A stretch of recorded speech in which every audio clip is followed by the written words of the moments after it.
दोस्तों, शास्त्रों के अनुसार सप्त ऋषियों को सौर मंडल में भी स्थान दिया गया है। रात के समय सप्त ऋषि तारा मंडल आसानी से दिखाई देता है।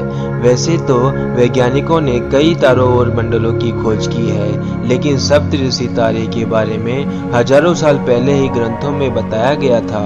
हिंदू धर्म में 4 वेद बताए गए हैं: ऋग्वेद, सामवेद, यजुर्वेद, अथर्ववेद। इन वेदों में मंत्रों की रचना इन्हीं ऋषियों ने ही की है। वेदों को सबसे ज्यादा महत्व दिया गया है, इसीलिए इन सप्त ऋषियों को तारामंडल में स्थान दिया गया है। ये उत्तर दिशा में दिखाई देते हैं। रात में सप्त ऋषि तारों को देखकर दिशा का बोध होता है। दोस्तों, अगर सप्तऋषि तारों को काल्पनिक रेखा से जोड़ते हैं तो एक बड़ी चम्मच जैसा आकार दिखाई देता है। पुराने समय में भी ऋषियों ने अपने ज्ञान से सबको रोशनी प्रदान की। आज भी वे आकाश में रहकर पूरे विश्व में रोशनी फैला रहे हैं। केवल रोशनी देना ही उनका काम नहीं है, वे विभिन्न रूप से हमारा मार्गदर्शन करते हैं। दोस्तों, पुराणों में सप्तऋषि के नाम पर भिन्न भिन्न नामावली मिलती है। विष्णु पुराण के अनुसार 7वें मनवंतर में सप्तऋषि इस प्रकार है: वशिष्ठ, कश्यप, अत्रि, जमदग्नि, गौतम, विश्वामित्र, भारद्वाज। चलिए हम जानते हैं ऋषि वशिष्ठ के बारे में इस वीडियो में विस्तार से। दोस्तों, ये वीडियो अंत तक देखिए। इस वीडियो में महर्षि वशिष्ठ की जीवन काल तथा उनकी नामावली तथा उनकी प्रसिद्ध कहानियां प्रस्तुत की गई है। ब्रह्म ऋषि वशिष्ठ। ब्रह्म ऋषि वशिष्ठ ब्रह्मा जी के मानस पुत्र थे। वे ब्रह्मा जी के प्राण से उत्पन्न हुए थे। प्राण यानी श्वास। महर्षि वशिष्ठ एक सप्त ऋषि है, यानी उन 7 ऋषियों में से एक जिन्हें ईश्वर द्वारा सत्य का ज्ञान एक साथ हुआ और जिन्होंने मिलकर वेदों का दर्शन किया। आकाश में चमकते तारों के समूह में पंक्ति के स्थान पर वशिष्ठ को स्थित माना जाता है। सृष्टि की रचना के उद्देश्य से ब्रह्मा जी ने अपनी योग माया से 14 मानस पुत्र उत्पन्न किए। उनमें से वशिष्ठ जो थे वो उनके प्राण से उत्पन्न हुए थे, मतलब उनकी श्वास से उत्पन्न हुए थे। ब्रह्मा जी द्वारा उत्पन्न मानस पुत्रों में से 7 मानस पुत्र तो वैराग्य को प्राप्त हुए तथा शेष 7 मानस पुत्रों ने गृहस्थ जीवन अंगीकार किया। गृहस्थ जीवन के साथ साथ वे योग, यज्ञ, तपस्या तथा अध्ययन एवं शास्त्र प्रशिक्षण का कार्य भी करने लगे।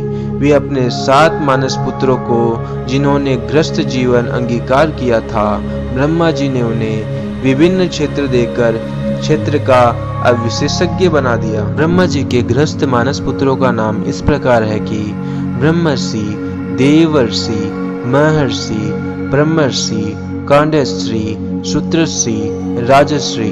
इन ऋषियों का कार्य अपने क्षेत्र में खोज करना तथा प्राप्त परिणामों से दूसरों को अवगत कराना व शिक्षा देना था। मानवतर में वशिष्ठ ऋषि हुए। वशिष्ठ ऋषि ने गृहस्थ जीवन का पालन करते हुए सृष्टि वर्धन, रक्षा, यज्ञ आदि से संसार को दिशा बोध दिया। वशिष्ठ जी की पत्नी का नाम अरुंधति था। पुराणों में देवताओं द्वारा मानस सरोवर पर यज्ञ करना, खली नामक दानव का यज्ञ को विघ्न करना, वशिष्ठ जी द्वारा अपनी तपस्याओं के बल पर राक्षसों का भस्म करना तथा देवताओं द्वारा प्रसन्न होकर देवी का स्थान वशिष्ठ को देना। वशिष्ठ जी का अपनी पत्नी के साथ देवी का स्थान पर तपस्या करना। वशिष्ठ जी संतानों का नीचे वनों में आकर आश्रम बनाकर अध्यापन करना। गौड़ देश में विकास में गौड़ ब्राह्मण कहलाना। फिर उनके अनेक भेद तथा मिथिला क्षेत्र में जाकर रहने से मैथिली, सारस्वत क्षेत्र में आकर रहने से सारस्वत, कान्य कुंज में रहने से कान्य कुंज आदि अनेकानेक प्रसंग एवं कथाएं प्रचलित हैं। वशिष्ठ ऋषि को ब्रह्म बल प्राप्त था, इसीलिए वे ब्रह्म ऋषि कहलाते थे। वशिष्ठ जी के 100 से ज्यादा पुत्र थे। वेद वक्ताओं में वशिष्ठ जी ऋग्वेद के 7वें मंडल के प्रेरणा है तथा 9वें मंडल में भी उनके वंशधरों के अनेक मंत्र हैं। वशिष्ठ जी के कई जन्म हुए थे। प्रथम जन्म उनका ब्रह्मा जी के प्राण से हुआ था। द्वितीय जन्म श्वाकु वंश में पुरोहित के रूप में हुआ था। दूसरी बार उन्होंने ब्रह्मा जी के हवन कुंड से जन्म लिया। इस बार उनकी पत्नी का नाम अक्समाला था, जो अरुंधति का पुनर्जन्म था। इस कारण उन्हें अग्निपुत्र भी कहा जाता है। इस जन्म में श्वाकु राजा निमि के पुरोहित हुए थे। जब उनके पिता ब्रह्मा जी ने उन्हें मृत्युलोक में जाकर सृष्टि का विस्तार करने तथा सूर्यवंश का पुरोहित कर्म करने की आज्ञा दी, और ब्रह्मा जी ने उन्हें कहा कि इस वंश में आगे चलकर मर्यादा पुरुषोत्तम भगवान श्री राम अवतार ग्रहण करेंगे और यह पुरोहित कर्म ही तुम्हारी मुक्ति का मार्ग बनेगा। निमि राजा के विवाह के बाद वशिष्ठ ने सूर्यवंश की दूसरी शाखाओं का पुरोहित कर्म छोड़कर केवल श्वाकु वंश के राजगुरु पुरोहित के रूप में कार्य किया। बाद में राजा दशरथ के राज्यकाल में वे उनके राज्य पुरोहित बने और उन्होंने राजा दशरथ के पुत्र प्राप्ति के लिए पुत्र कामेष्टि यज्ञ करवाया और उन्हें राम की प्राप्ति हुई।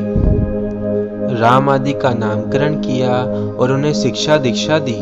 भगवान श्री राम के 12 वर्ष के वनवास के बाद जब वे लौटे तो वशिष्ठ के द्वारा ही राज्य अभिषेक हुआ।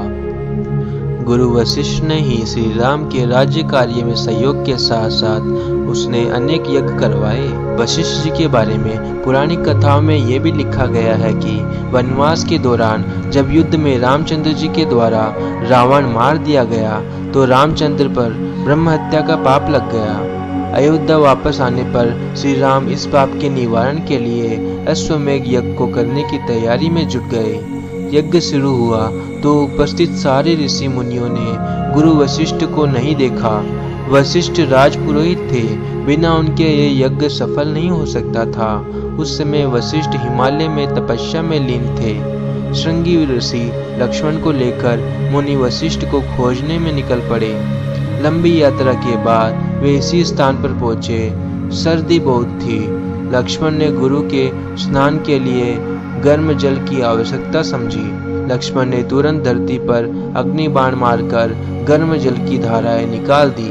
प्रसन्न होकर गुरु वशिष्ठ ने दोनों को दर्शन देकर कृतार्थ किया।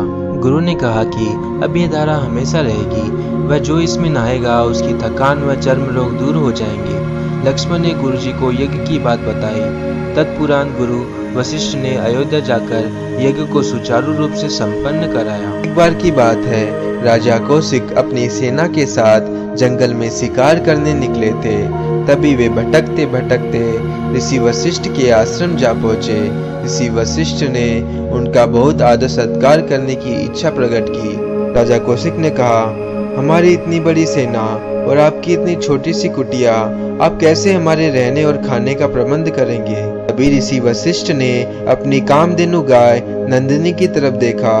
नंदिनी ने अपने चमत्कार से उनके रहने और खाने का इंतजाम कर दिया। चमत्कारी गाय को देखकर राजा कौशिक मन ही मन ललचाने लगे। उन्होंने ऋषि वशिष्ठ से गाय मांगी, पर ऋषि वशिष्ठ ने इनकार कर दिया। तब राजा ने बल प्रयोग किया और जबरन उस गाय को ले जाने लगे। दयावान और ब्राह्मणों में सबसे उदार और स्वभाव में सबसे अग्रणी ब्राह्मण वशिष्ठ ने तब कोई प्रतिक्रिया नहीं दी थी। तब कामधेनु गाय ने मनुष्य की आवाज में वशिष्ठ से पूछा कि ऋषि वशिष्ठ, क्या आपने मुझे त्याग दिया है?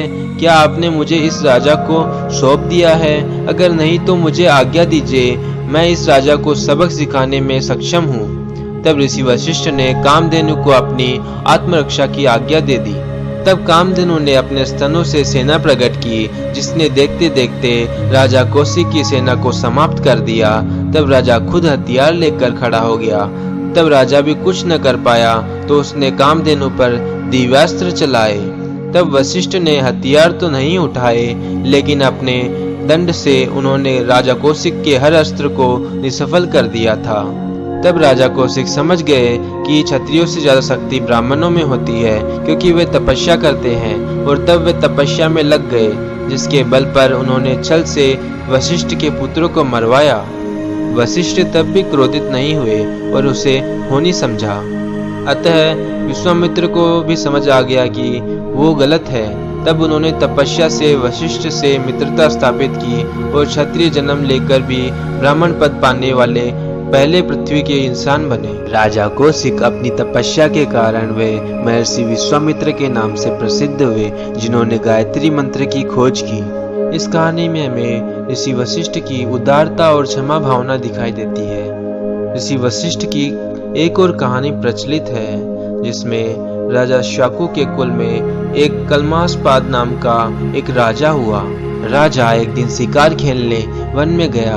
वापस आते समय वह एक ऐसे रास्ते में लौट रहा था जिस रास्ते पर से एक समय में केवल एक ही आदमी गुजर सकता था। उस समय रास्ते पर मुनि वशिष्ठ के 100 पुत्रों में से सबसे बड़े पुत्र शक्ति मुनि उससे आते दिखाई दिए। उसी रास्ते पर मुनि वशिष्ठ के 100 पुत्रों में से सबसे बड़े पुत्र शक्ति मुनि उसे आते दिखाई दिए। राजा ने कहा, तुम हट जाओ और मेरा रास्ता छोड़ दो।